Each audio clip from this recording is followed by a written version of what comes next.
Hello friends, welcome to के classes. Friends, जैसा कि आप सबको पता है कि आरआरबी एनटीपीसी के एग्ज़ाम शुरू हो चुके हैं। अभी जो पेपर आ रहे हैं वो जीके का पेपर एनालाइज करने के बाद ये पता चला है कि आर्टिकल से संबंधित बहुत सारे प्रश्न पूछे जा रहे हैं। इसी को ध्यान में रखते हुए हमने इस सेशन में संविधान के सभी महत्वपूर्ण आर्टिकल्स को लाया हूँ, जो आने वाले आरआरबी और एसएससी के एग्ज़ाम के लिए बहुत ही इम्पोर्टेंट रहने वाला है। तो फ्रेंड्स, स्टार्ट करते हैं। भारत का संविधान ये लागू कब हुआ था? तो ये 26 जनवरी 1950 को लागू हुआ था, जिसमें मूल रूप से 395 अनुच्छेद थे, 22 भाग और 8 अनुसूचियाँ। फ्रेंड्स, यहाँ से सीधा क्वेश्चन पूछ लिया जाता है कि भारत का संविधान कब लागू हुआ, या फिर मूल संविधान में कितने अनुच्छेद थे, कितने भाग थे या अनुसूचियाँ थी। यहाँ से डायरेक्ट प्रश्न पूछे जाते हैं, तो इसे ध्यान में रखिएगा। नेक्स्ट, वर्तमान में भारतीय संविधान में लगभग 470 अनुच्छेद हैं और 25 भाग और 12 अनुसूचियाँ हैं। नेक्स्ट, संविधान के भाग 1 में संघ और उसका राज्य क्षेत्र का जिक्र है, जो अनुच्छेद 1 से 4 तक इसका जिक्र है, जिसमें अनुच्छेद 1 में कहा गया है कि भारत क्या है, एक राज्यों का संघ है। इसकी राज्य क्षेत्र का परिभाषा दिया गया है अनुच्छेद 1 में। अनुच्छेद 2 जो है, इसमें संसद को नए राज्यों को शामिल करने या स्थापित करने की शक्ति देता है, यानी भारतीय भूभाग में नए क्षेत्र को शामिल करने की शक्ति अनुच्छेद 2 से प्राप्त होती है। ये शक्ति किसको है? संसद को। आर्टिकल 3 में कहा गया है कि संसद को राज्यों के पुनर्गठन, यानी भारत सीमा के अंदर जो राज्य हैं उसकी सीमाओं को परिवर्तन या नाम बदलने की शक्ति है अनुच्छेद 3 के तहत।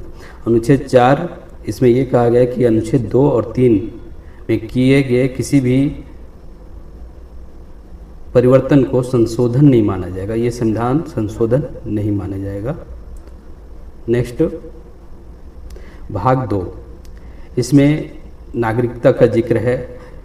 इसमें सिर्फ यह ध्यान में रखना है कि भाग 2 में नागरिकता का जिक्र है और आर्टिकल 5 से 11 के बीच। ये एग्ज़ाम पॉइंट ऑफ व्यू से सिर्फ इतना ही महत्वपूर्ण है। नेक्स्ट, भाग 3, ये एग्ज़ाम पॉइंट ऑफ व्यू से बहुत ही इम्पोर्टेंट है और यहाँ से अक्सर प्रश्न आते ही आते हैं। भाग 3, ये मौलिक अधिकार, आर्टिकल 12 से 35 तक जिक्र है।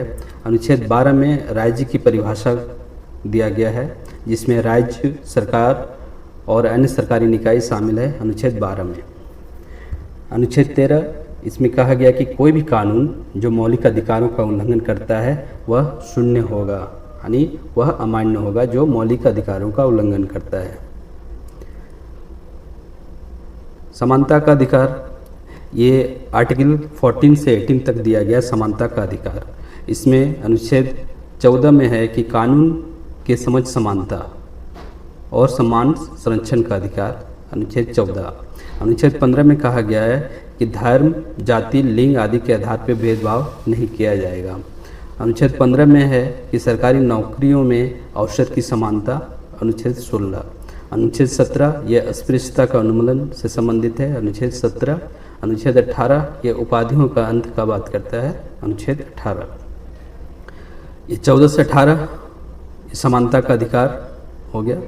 नेक्स्ट, स्वतंत्रता का अधिकार, ये आर्टिकल 19 से 22 में जिक्र है स्वतंत्रता का अधिकार, जिसमें आर्टिकल 19 में 6 मूलभूत स्वतंत्रताएं दिया गया है और इसी क्रम में आपको इसको याद रखना है, यहाँ से भी प्रश्न बनते हैं। अनुच्छेद 19 के ए में कहा गया है कि वाक एवं अभिव्यक्ति की स्वतंत्रता, अनुच्छेद 19 का 1 हो जाएगा, वाक एवं अभिव्यक्ति की स्वतंत्रता, अनुच्छेद 19 के क या ए में।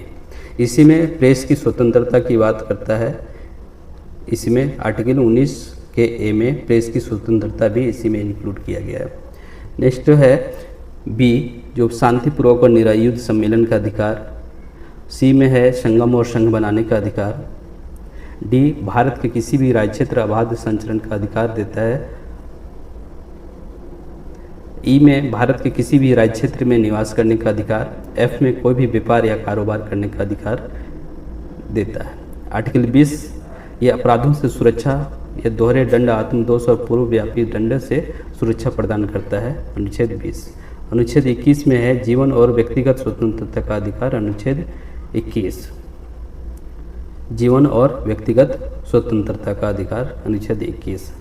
अनुच्छेद 21 का जो 86वें संविधान संशोधन 2002 में जोड़ा गया है, ये बहुत ही इम्पोर्टेंट है, जो कि 6 से 14 वर्ष तक की उम्र के बच्चों को निःशुल्क एवं अनिवार्य शिक्षा उपलब्ध कराना एक मौलिक अधिकार बना दिया गया है। 86वें संविधान संशोधन 2002 के तहत अनुच्छेद 21 क में दिया गया।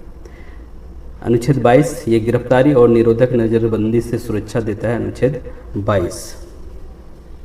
अनुच्छेद 23 और 24 ये शोषण के विरुद्ध के अधिकार की बातें करता है। अनुच्छेद 23 और 24। अनुच्छेद 23 में कहा गया है कि मानव तस्करी और बलात्श्रम पर प्रतिबंध।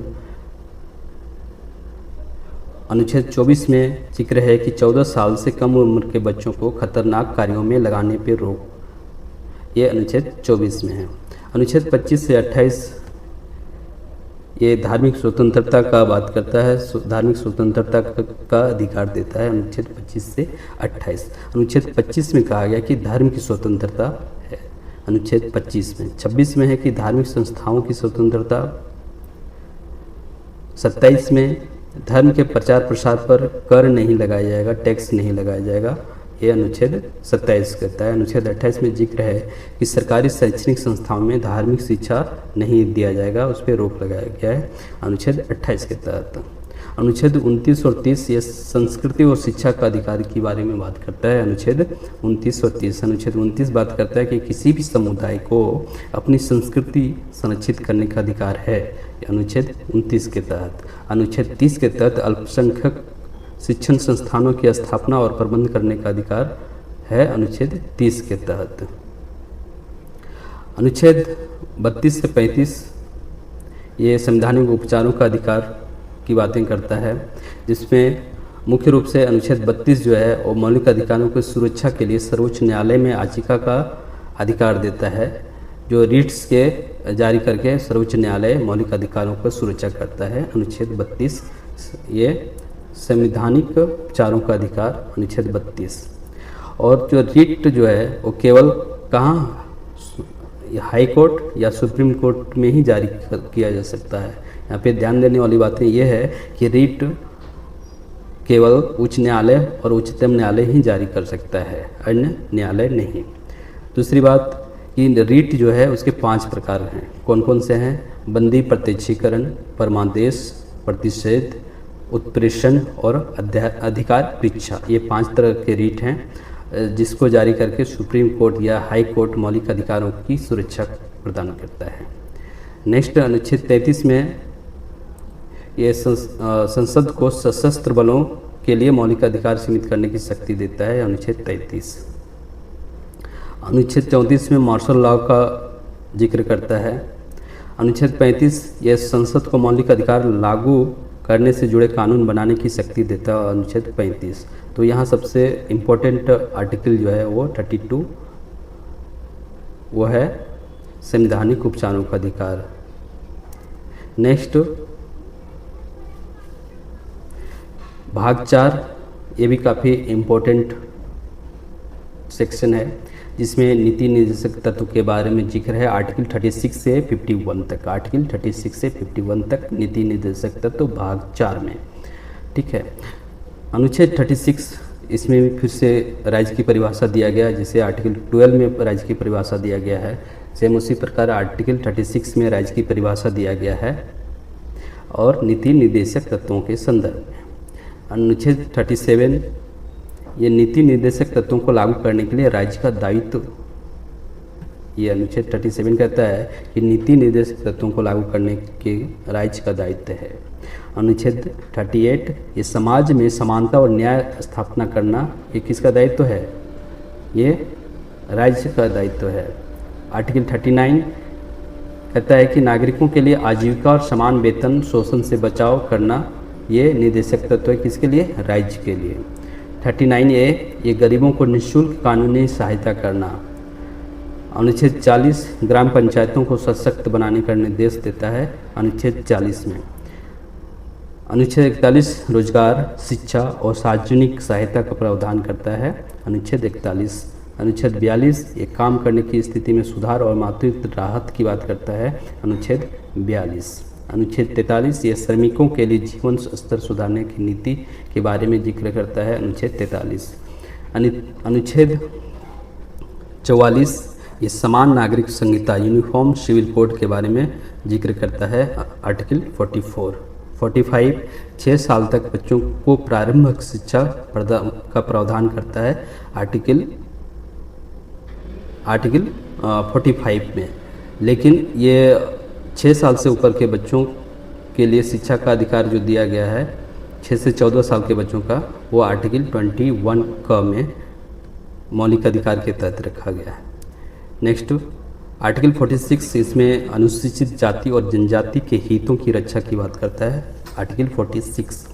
आर्टिकल 47 ये पोषण स्तर सुधारना और शराब नशीले पदार्थों पर रोक की बात करता है आर्टिकल 47।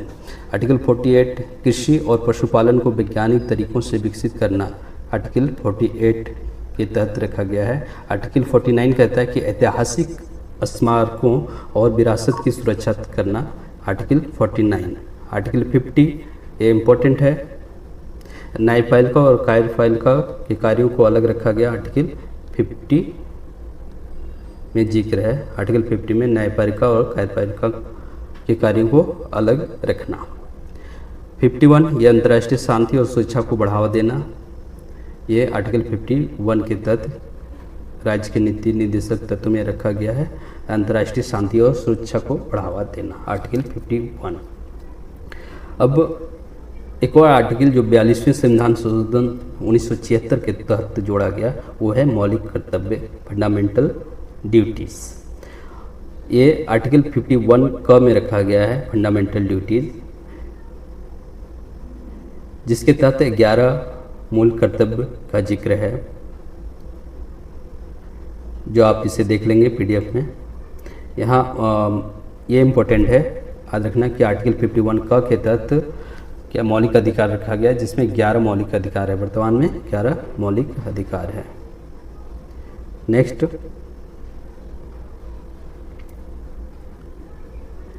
राष्ट्रपति और उपराष्ट्रपति के बारे में आर्टिकल 52 से 57 में जिक्र है, 78 में जिक्र है राष्ट्रपति और उपराष्ट्रपति के बारे में।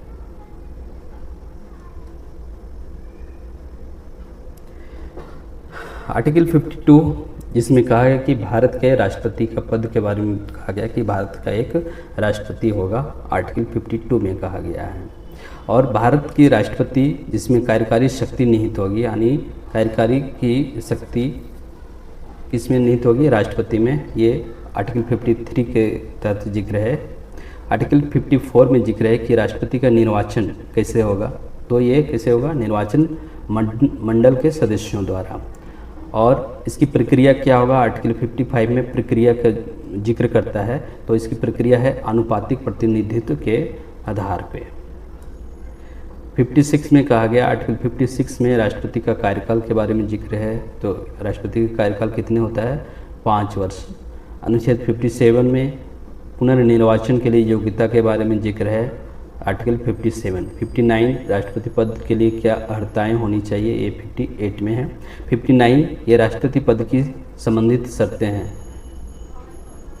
और आर्टिकल 60 राष्ट्रपति द्वारा शपथ ग्रहण के बारे में जिक्र है, आर्टिकल 60 में।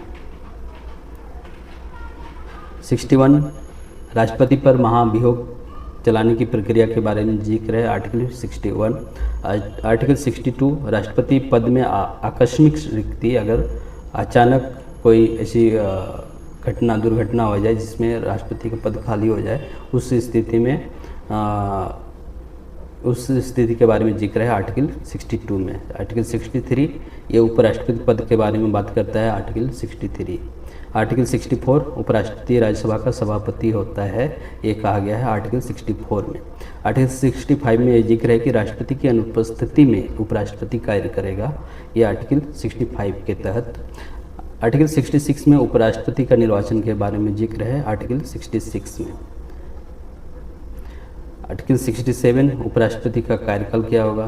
68 उपराष्ट्रपति पद की रिक्ति के बारे में जिक्र है। 68 69 उपराष्ट्रपति का शपथ ग्रहण, 60 में था राष्ट्रपति का तो शपथ ग्रहण और 69 में है उपराष्ट्रपति द्वारा शपथ ग्रहण।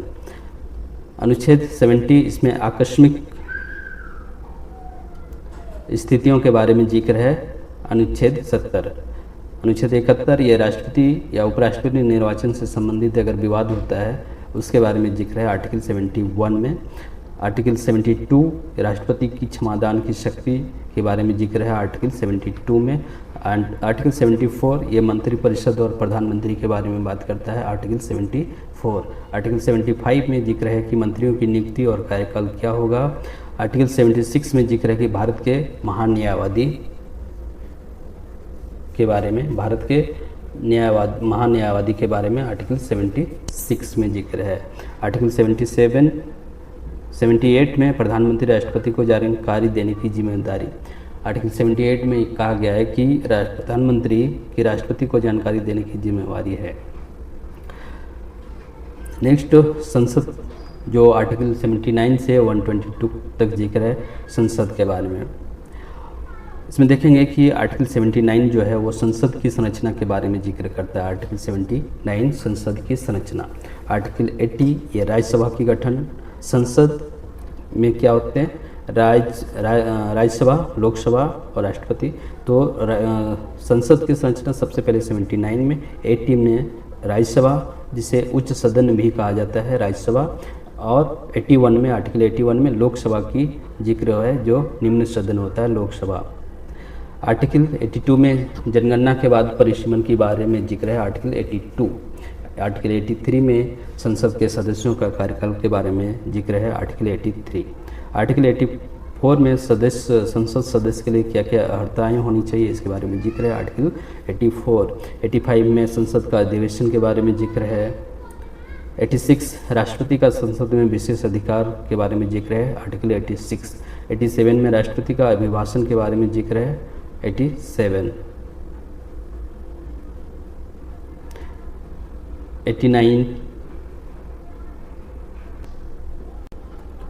89 राज्यसभा में उपसभापति के पद के बारे में जिक्र है आर्टिकल 89। आर्टिकल 90 में उपसभापति का त्यागपत्र व पद से हटाना, ये आर्टिकल 90 में जिक्र है। आर्टिकल 91 में उपसभापति के कार्य के बारे में जिक्र है। 92 उपसभापति के अनुपस्थिति में कार्यप्रणाली के बारे में जिक्र है। 93 लोकसभा अध्यक्ष और उपाध्यक्ष के बारे में जिक्र है 93।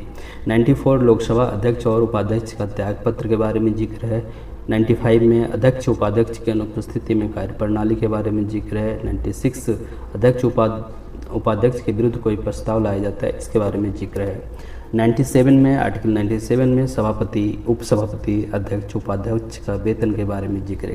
किसका सभापति का, उपसभापति, अध्यक्ष और उपाध्यक्ष के वेतन के बारे में जिक्र है 97, आर्टिकल 97 में। आर्टिकल 98 ये संसद सचिवालय के बारे में जिक्र करता है। आर्टिकल 99 ये संसद सदस्य की शपथ के बारे में जिक्र करता है आर्टिकल 99। और आर्टिकल 100 जो इम्पोर्टेंट है, जो मतदान और कोरम संख्या पूर्ति के बारे में जिक्र करता है आर्टिकल 100। आर्टिकल 100 मतदान और कोरम संख्या के पूर्ति के संबंध में। आर्टिकल 101 जो संसद सदस्यता से अयोग्यता, संसद के सदस्यता से अयोग्यता के बारे में जिक्र करता है आर्टिकल 101। आर्टिकल 102 संसद के सदस्य के लिए अयोग्यता के आधार, यानी किसी भी संसद सदस्य को अगर अयोग्य घोषित किया जाता है तो किस आधार पे किया जाएगा, इसकी जिक्र है अनुच्छेद 102 में। अनुच्छेद 103 में कहा गया कि अयोग्यता के निर्णय का अधिकार किसको है, ये अनुच्छेद 103 में कहा गया है। अनुच्छेद 104 में है कि अनुचित रूप से बैठने पर दंड। 105 में संसद सदस्यों के विशेषाधिकार के बारे में जिक्र है 105। 106 संसद सदस्यों के वेतन और भत्ते के बारे में जिक्र है 106, आर्टिकल 106 में। आर्टिकल 107 में विधेयकों की प्रस्तावना के बारे में जिक्र है आर्टिकल 107। और आर्टिकल 108 जो महत्वपूर्ण है वो संयुक्त बैठक के बारे में बात करता है आर्टिकल 108 के बारे में। 109 धन विधेयक की विशेष प्रक्रिया के बारे में जिक्र है 109 और 110। आर्टिकल 110 जिसमें धन विधेयक की परिभाषा दिया गया है आर्टिकल 110। आर्टिकल 111 राष्ट्रपति द्वारा विधेयकों को स्वीकृति के बारे में जिक्र है। और आर्टिकल 112 जो वार्षिक बजट सामान्य बजट कहा जाता है, ये आर्टिकल 112 में जिक्र है बजट के बारे में। आर्टिकल 113 जो अनुमान संबंधी विधेयकों पर संसद की शक्ति है उसके बारे में जिक्र है। आर्टिकल 114 ये विनियोग विधेयक के बारे में बात करता है आर्टिकल 114। आर्टिकल 115 अनुपूरक अतिरिक्त व संदर्भित अनुदान के बारे में बात करता है आर्टिकल 115। आर्टिकल 116 यह अस्थायी अनुदान के बारे में जिक्र करता है। आर्टिकल 117 अन्य वित्तीय विधेयक के बारे में बात करता है। तो यहाँ जो सबसे इम्पोर्टेंट आर्टिकल है वो 110, 11 और 12। 110 धन विधेयक, 11 राष्ट्रपति द्वारा विधेयकों की स्वीकृति के बारे में, और आर्टिकल 112 जिससे वार्षिक बजट सामान्य बजट के बारे में बात करता है। ये 3 आर्टिकल यहाँ पे इम्पोर्टेंट है। नेक्स्ट इम्पोर्टेंट आर्टिकल 122 जिसमें संसद की कार्यवाही की न्यायिक समीक्षा के बारे में बात करता है आर्टिकल 122। नेक्स्ट जो न्यायपालिका और नियंत्रक महालेखा परीक्षक के बारे में जिक्र करता है आर्टिकल 123 से 151 तक है। आर्टिकल 123 में कहा गया कि राष्ट्रपति का अध्यादेश जारी करने की शक्ति, ये इंपॉर्टेंट है, कई बार एग्जाम में पूछ चुका है कि आर्टिकल 123 या फिर राष्ट्रपति का अध्यादेश जारी करने की शक्ति किस आर्टिकल के तहत है। तो आर्टिकल 123 में जिक्र है राष्ट्रपति का अध्यादेश जारी करने की शक्ति। आर्टिकल 124 ये सर्वोच्च न्यायालय की स्थापना के बारे में जिक्र करता है, ये इम्पोर्टेंट आर्टिकल 124। 125 सर्वोच्च न्यायालय के न्यायाधीशों के वेतन के बारे में। 126 भारत के मुख्य न्यायाधीश की अनुपस्थिति में व्यवस्था के बारे में। और 127 सर्वोच्च न्यायालय में अतिरिक्त न्यायाधीशों की नियुक्ति। और आर्टिकल 132, 131 सर्वोच्च न्यायालय के मूल अधिकार क्षेत्र के बारे में जिक्र है, ये इम्पोर्टेंट है। और आर्टिकल 132 ये अपीलीय क्षेत्र अधिकार के बारे में जिक्र करता है आर्टिकल 132।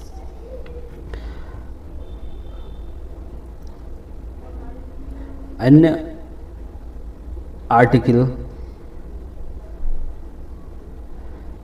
139 139 जो सर्वोच्च न्यायालय की विशेष शक्तियों के बारे में बात करता है आर्टिकल 139।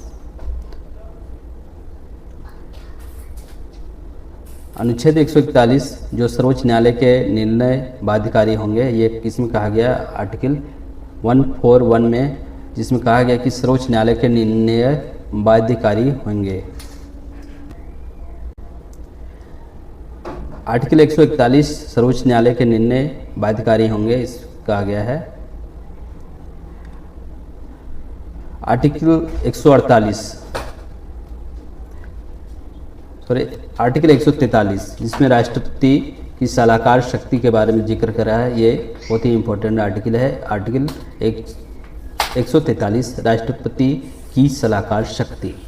आर्टिकल 148 जिसमें कैग यानी नियंत्रक और महालेखा परीक्षक की नियुक्ति के बारे में जिक्र किया गया है आर्टिकल 148। आर्टिकल 149 इसमें नियंत्रक और महालेखा परीक्षक की शक्तियों के बारे में जिक्र है आर्टिकल 149। आर्टिकल 50 में भारत सरकार के खातों का संचालन के बारे में है। और आर्टिकल 151 कैग द्वारा लेखा रिपोर्टों की प्रस्तुति के बारे में है आर्टिकल 151।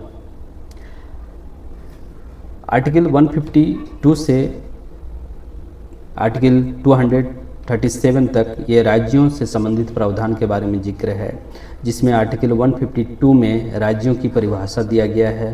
153 राज्यों में राज्यपाल का पद के बारे में जिक्र है। 154 में राज्यों की कार्यकारी शक्ति राज्यपाल में निहित होगा, ये कहा गया है 154 में।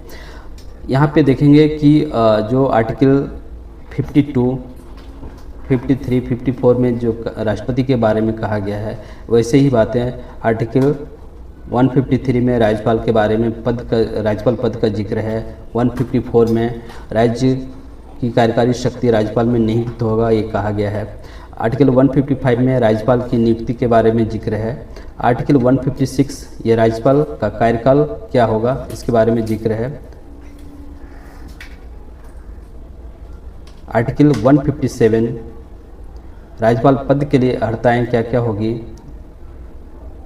इसके बारे में जिक्र है। आर्टिकल 158 राज्यपाल के पद से संबंधित हो सकते हैं। आर्टिकल 159 राज्यपाल द्वारा शपथ ग्रहण के बारे में जिक्र है आर्टिकल 159 में। आर्टिकल 160 में आकस्मिक स्थितियों के बारे में राष्ट्रपति का आदेश के बारे में जिक्र है आर्टिकल 160। 168 में राज्यपाल की क्षमादान की शक्ति, जैसे आर्टिकल 72 में राष्ट्रपति का क्षमादान की शक्ति के बारे में जिक्र था, वैसे ही आर्टिकल 161 में राज्यपाल की क्षमादान शक्ति के बारे में जिक्र है। आर्टिकल 163 ये राज्यपाल की मंत्रिपरिषद के बारे में जिक्र है। आर्टिकल 164 मुख्यमंत्री और मंत्रियों की नियुक्ति के बारे में। आर्टिकल 165 ये एडवोकेट जनरल की नियुक्ति के बारे में जिक्र करता है। आर्टिकल 165 एडवोकेट महाधिवक्ता, राज्य का महाधिवक्ता की नियुक्ति के बारे में। आर्टिकल 168 ये राज्यों में विधायिका की संरचना के बारे में जिक्र करता है। आर्टिकल 168। आर्टिकल 169 ये विधान परिषद की स्थापना का उन्मूलन की बात करता है। आर्टिकल 170 ये विधानसभाओं में सीटों का निर्धारण के बारे में बात करता है। आर्टिकल 170। आर्टिकल 172 ये राज्य विधानमंडल का कार्यकाल के बारे में जिक्र है। आर्टिकल 172। आर्टिकल 174 ये राज्य विधानमंडल का अधिवेशन के बारे में जिक्र है। आर्टिकल 174। आर्टिकल 175 राज्यपाल का विधानमंडल को संबोधन।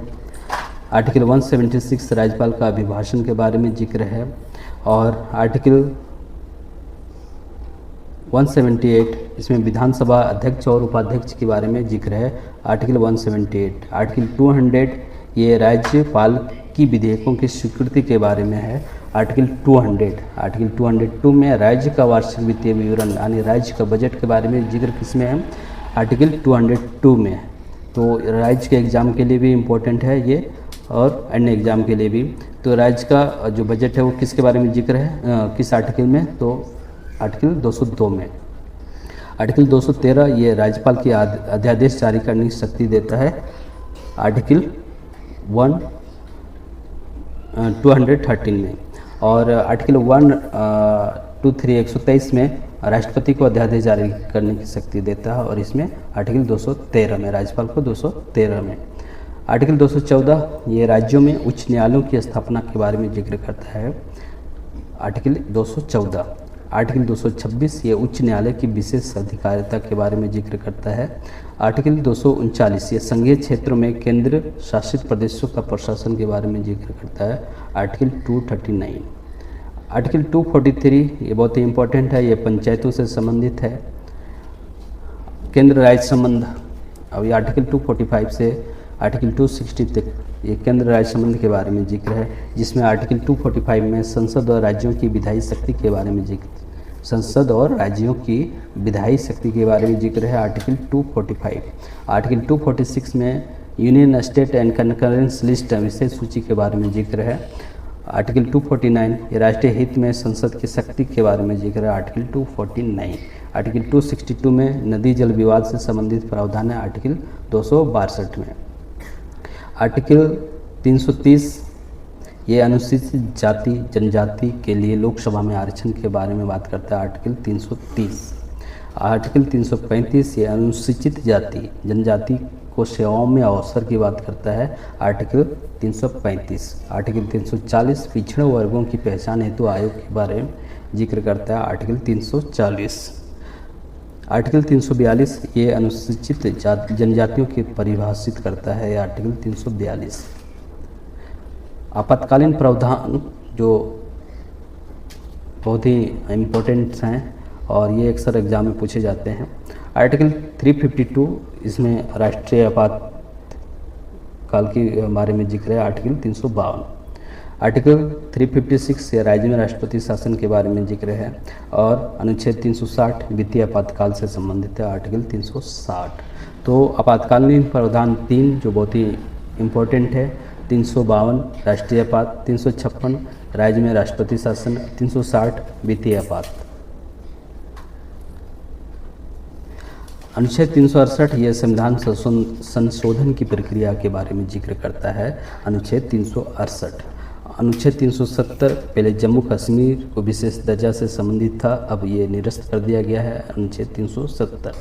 अनुच्छेद 371 कुछ राज्यों के लिए विशेष प्रावधान करता है। अनुच्छेद 371 और अनुच्छेद 393 ये संविधान का प्रारंभ कैसे हुआ, कब हुआ, इसके बारे में जिक्र है। और अनुच्छेद 395 ये लास्ट आर्टिकल जो भारत सरकार अधिनियम 1935 की समाप्ति की बात करता है। इसमें कहा गया कि ये भारत सरकार का अधिनियम 1935 में जो कानून थे उसको क्या है, समाप्त कर दिया गया और भारत के नए कानून, नए संविधान लागू कर दिया गया। तो इस प्रकार से हमने संविधान के सभी महत्वपूर्ण आर्टिकल्स को देखे जो आने वाले एग्ज़ाम के पॉइंट ऑफ व्यू से बहुत ही इम्पोर्टेंट हैं।